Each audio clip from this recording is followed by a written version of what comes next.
দর্শক কিংবা সাধারণ মানুষের কাছে হাত জোর করে ক্ষমা চাইছি, যেহেতু আমার এখানে একটা বাচ্চা কুকুরছানা ছিল, আমি ভুলবশত সেকে পা দিয়ে লাথি মারিনি, অবশ্যই আমি পা দিয়ে সরাতে গেছি। হ্যাঁ, আমি প্রচন্ড অন্যায় করেছি, তার জন্য আমি দর্শক কিংবা সাধারণ মানুষের কাছে হাত জোর করে ক্ষমা চাইছি, যেহেতু একটা অবলা পশু, আমি এটা ভুল করেছি।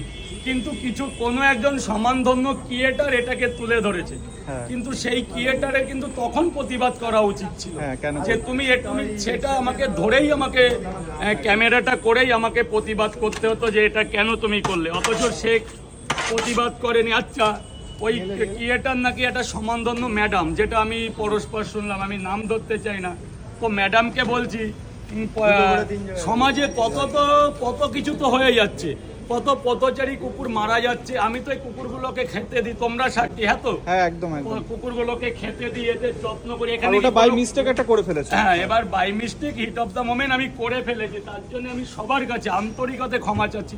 কিন্তু সেই ক্রিয়েটার আমাকে তখনই ভুলটা ধরিয়ে দিতে পারতো।